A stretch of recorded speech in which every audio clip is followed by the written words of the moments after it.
কবরে তিনটা প্রশ্ন করা হবে। মান রব্বুকা, তোমার প্রতিপালককে।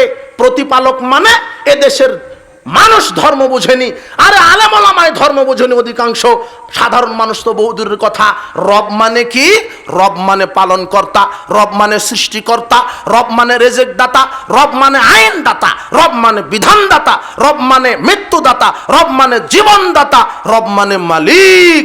আমার আইনদাতাকে। কিন্তু আমি আল্লাহর আইন মানছি না। আমি নেতা হয়ে মানব রচিত আইন দিয়ে মানুষকে শাসন করছি। এরা মরলে কবরে বলতে পারবে না রব্বি আল্লাহ, বলবে রব্বি গণতন্ত্র। কি বলবে এরা? রব্বি ডেমোক্রেসি। এরপরে দ্বিতীয় প্রশ্ন করা হবে, মা দিনুকা, তোমার দিন কি? আমরা শুধু দিন বলতে শুধু তাসবিদানা টিপতে বুঝেছি, শুধু কোরআন খতম বুঝেছি। দিন মানে আমি সালাত আদায় করব যার বিধানে, রাজনীতিও করব তার বিধানে। এটা হলো দিন, এটা হলো তাওহীদ, এটাই হলো ইবাদত, এটাই হলো ঈমান। আপনি শুধু সালাতে ইসলাম মানেন, অর্থনীতি রাজনীতিতে শিক্ষানীতিতে মানেন না। ওয়াল্লাহি আল্লাহর কসম, দ্বীনুল ইসলাম এটা বলতে পারবেন না। বক্তব্য বুঝতে গেলে লোড নিতে হবে, ঘেলু ফিরিয়ে আনতে হবে। বক্তব্য হয়েছে ফজিলতের এদেশে অনেক। আপনাকে ইসলাম আগে জানতে হবে, আপনাকে তাওহীদ আগে বুঝতে হবে। সার্বিক জীবনে আল্লাহর বিধান মেনে চলার নাম হচ্ছে তাওহীদ, সার্বিক জীবনে আল্লাহর বিধান মেনে নেওয়ার নাম হচ্ছে ইসলাম, ঈমান, আকীদা। আপনাকে এটা বুঝতে হবে। আপনি ডেমোক্রেসি রাজনীতিকে বিশ্বাসী, আপনি অথচ আপনি মুসলিম। আপনার নাম কি সুন্দর নাম, একেবারে আব্দুল্লাহ কি নাম আছে, কিন্তু আপনি ইহুদি খ্রিস্টানের নীতিতে মানছেন। রাসূল সাল্লাল্লাহু আলাইহি ওয়াসাল্লাম 1450 বছর পূর্বে বলেছে, মুহাম্মদ সাল্লাল্লাহু আলাইহি ওয়াসাল্লাম বলেছেন যে ইহুদি খ্রিস্টান যেমন হবে মুসলিমরা তেমন হবে। আজকে আমরা রাজনীতি করছি আল্লাহর মতবাদে না ইহুদি খ্রিস্টানের মতবাদে? গণতন্ত্র কুফরি মতবাদ। Democracy is the government of the people, by the people and for the people. ডেমোক্রেসির সংজ্ঞায় বলা হচ্ছে গণতন্ত্র এমন একটা শাসন ব্যবস্থার নাম যেখানে মানুষ আইন তৈরি করবে, মানুষ মানুষকে পরিচালনা করবে, মানুষের প্রভুত্ব ভিত্তিক শাসন ব্যবস্থার নাম গণতন্ত্র। নাউজুবিল্লাহি মিন জালিক। কত বড় কথা! আল্লাহর সাথে শিরক করা হলো। মানুষ চলবে কার বিধানে? গণতন্ত্র আর ইসলামের মধ্যে পার্থক্য। খুব মনোযোগ দিয়ে শোনেন, নিরপেক্ষ হন, বক্তব্য বোঝার চেষ্টা করেন। আপনাকে বলছি গণতন্ত্র বনাম ইসলাম। আমি ইসলামী খেলাফতে বিশ্বাসী, গণতান্ত্রিক রাজনীতি হারাম। গণতান্ত্রিক রাজনীতিতে বিশ্বাসী নয় কেন? আমি মুসলিম, কারণ আমি আল্লাহর বিধান মানি। ইসলাম কি? আল্লাহ প্রদত্ত জীবন বিধান। গণতন্ত্র কি? মানব রচিত জীবন বিধান। পার্থক্য হলো না? আবার বুঝেন, আল্লাহ প্রদত্ত জীবন বিধান ইসলাম, মানব রচিত জীবন বিধান গণতন্ত্র। এক। 2 নম্বর পার্থক্য, গণতন্ত্রে অধিকাংশের রায় চূড়ান্ত, ইসলামে হক সত্য যেটা সেটা চূড়ান্ত। 3, গণতন্ত্রের সকল ক্ষমতার উৎস জনগণ, আর ইসলামে সকল ক্ষমতার উৎস আল্লাহ। 4, গণতন্ত্রে মানুষ চলবে মানুষের তৈরি করা সংবিধানে, আর ইসলামে মানুষ চলবে আল্লাহর সংবিধানে, আল্লাহর আইনে। 5, গণতন্ত্রের এই তন্ত্রমন্ত্র এটা পরিবর্তনশীল, আর আল্লাহর বিধান অপরিবর্তনশীল। পার্থক্য হলো না? গণতন্ত্রের সাথে ইসলামের 5 পয়সা সম্পর্ক নেই। আমি সাবধান করে দিতে চাই, আপনাদেরকে বলতে চাই, শ্রদ্ধা রেখে সম্মানের সাথে ইসলামকে পরিপূর্ণভাবে অধ্যয়ন করুন।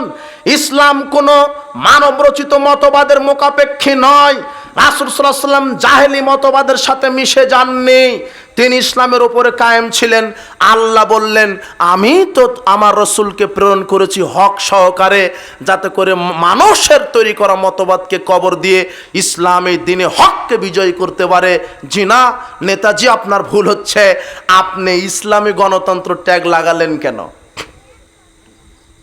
ইসলামী গণতন্ত্র বললেই গণতন্ত্র জায়েজ হলো? আমি যদি লিখে দিই যে ইসলামী গাঁজা ফ্যাক্টরি, ইসলামী কি ফ্যাক্টরি? গাঁজা ফ্যাক্টরি, তাহলে কি গাঁজা জায়েজ হবে? জি না, গণতন্ত্রই হারাম, গণতন্ত্র শিরক, গণতন্ত্র কুফর, এটা মানব রচিত মানুষের তৈরি করা বিধান। জি না, ভুল হচ্ছে, আপনি ঘর জামাই থাকেন না, তাওহীদের উপরে কায়েম থাকেন, আপনি তাওহীদের উপরে কায়েম থাকেন, আপনি তাওহীদের উপরে কায়েম থাকেন। আপনার কাজ হচ্ছে আকীদা আমলের দাওয়াত দেওয়া। আল্লাহ যেদিন চাইবে অটোমেটিক্যালি দেশে ইসলাম কায়েম হবে ইনশাআল্লাহ। শুধু আকীদা আমলের দাওয়াত দিবেন। রাজনীতি করতে হবে ফরজ, প্রচলিত পচা রাজনীতি নয়, রসুলের রাজনীতি করা ফরজ। ইসলাম ক্ষমতায় আমরা চাই, অবশ্যই রাষ্ট্র শক্তি সহায়ক শক্তি, কিন্তু তাই বলে আমরা এই বিজাতীয় মতবাদকে মেনে নিয়ে রাজনীতি করতে রাজি নাই। আমরা ইসলামের দাওয়াত দিব, আকীদা মানহাজের দাওয়াত দিব, ইসলামের দাওয়াত দিব, আকীদা মানহাজের দাওয়াত দিব। জি না, গণতন্ত্রের ফজিলত আছে, গণতন্ত্রের অনেক ফজিলত। আরে এটা ইহুদি খ্রিস্টানের তৈরি করা মতবাদ, এটা একটা শিরকি মতবাদ, এটা একটা কুফরি মতবাদ। গণতন্ত্র মানেই হত্যাতন্ত্র, গুমতন্ত্র, দুর্নীতিতন্ত্র, ধর্ষণতন্ত্র, মামলাতন্ত্র। আরে আপনি এই দল করতে গিয়ে, আরে আপনি আত্রায় থানাতেই ছিলেন না, শুধু আপনি বিরোধী দল করেন বলে আপনি সেদিন ছিলেন চট্টগ্রামে, অথচ আপনার ব্যাপারে 360টা মামলা। এর নাম গণতন্ত্র। এটা হলো গণতন্ত্রের ফজিলত। এক একটা নেতার পিছনে 100টা 500টা মামলা, অবাক। এটা হলো গণতন্ত্রের ফজিলত। গণতন্ত্র এটা হত্যাতন্ত্র, গুমতন্ত্র। অমুককে হটাও, অমুককে মেরে দাও, অমুককে দাবিয়ে রাখো, যে কোনো মূল্য ক্ষমতায় থাকতে হবে, আর নাম গণতন্ত্র। এটা হলো গণতন্ত্রের ফজিলত। আর আপনি এই গণতন্ত্রকে বিশ্বাস করেন? ছি, আপনার আকীদা আপনার এত পচা কেন? আপনার মানহাজ এত পচা কেন? আপনি আকীদা মানহাজকে ঠিক করুন। রাসূল সাল্লাল্লাহু আলাইহি ওয়াসাল্লামের তরিকায় সালাত হবে, রসুলের তরিকায় রাজনীতিও হবে।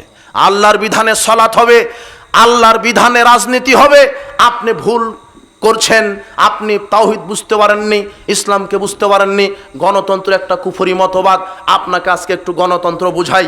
গণতন্ত্র এটা একটা হত্যাতন্ত্র। গণতন্ত্র এই ভোটাধিকার রাজনীতিতে আপনি বিশ্বাসী। গণতান্ত্রিক এই ভোট পদ্ধতি হারাম, গণতান্ত্রিক এই ভোট পদ্ধতি হারাম, গণতান্ত্রিক এই ভোট পদ্ধতি হারাম। যদি গণতান্ত্রিক এই ভোট পদ্ধতির সিস্টেমে যদি নেতা নির্বাচন করেন, তাহলে আপনি দুই চোখে আগাছা অযোগ্য লোককে নেতা দেখতে পাবেন। আপনি বুঝতে পারছেন না বক্তব্য? গণতান্ত্রিক এই ভোট পদ্ধতিতে যদি আপনি নেতা নির্বাচন করেন, তাহলে দুই চোখে আপনি আগাছা দেখতে পাবেন, সব দেখবেন আগাছা। এই খুঁটিটা মদিনা বিশ্ববিদ্যালয় থেকে পাশ করেছে মদিনা মাদানী সাহেব, খুব বিজ্ঞ পরহেজগার আলেম। এ হলো, আপনাকে বোঝানোর জন্য বলছি, এ হলো পদপ্রার্থী হয়েছে, এমপি পদপ্রার্থী। আর এই খুঁটিটা হলো মুচি। মুচি কে বলেন তো? মুচি। মুচি চেনেন তো আপনারা? যে জুতা সেলাই করে, জুতা পরিষ্কার করে, এ জুতাতে তালি লাগাই, এ হলো মুচি। দুজনেই এমপি পদপ্রার্থী। মাদানী সাহেব ভোট পেয়েছে 50 জন বিশ্ববিদ্যালয়ের ভিসির, আর মুচি সাহেব ভোট পেয়েছে আপনার এই আত্রাই এলাকার 51 জন ম্যাথরের। কতজন ম্যাথরের? 51 জন ম্যাথরের। উনি হলো ভিসির 50টা ভোট পেয়েছে, 50টা ভিসির ভোট পেয়েছেন। ইনি তাকওয়াশীল পরহেজগার, একজন বিজ্ঞ আলেম। উনি ভোট পেয়েছেন 50টি, আর এই মুচি ভোট পেয়েছে 51টি, তাও ম্যাথরের। বলো তো যুবক, এমপি কে? হ্যাঁ, এটাই হলো গণতন্ত্রের একটা বিশাল ফজিলত। এটা এতদিন তোমার নেতা এভাবে এসেছিল, তাই তো অযোগ্য, কিছু নাস্তিক, কিছু মুশরিক। গণতন্ত্রের আর একটা ফজিলত, গণতন্ত্রে শুধু মাথা গণা হয়, মাথার মগজ গণা হয় না। গণতন্ত্রের আর একটা ফজিলত, গণতান্ত্রিক রাজনীতিতে বিশ্বাসী হলে কখনো হিন্দুর অভিনয় করতে হবে, কখনো খ্রিস্টানের অভিনয় করতে হবে, কখনো মুচি, কখনো চাড়াল, সব অভিনয় জানতে হবে, তাহলে আপনি গণতন্ত্র হতে পারবেন।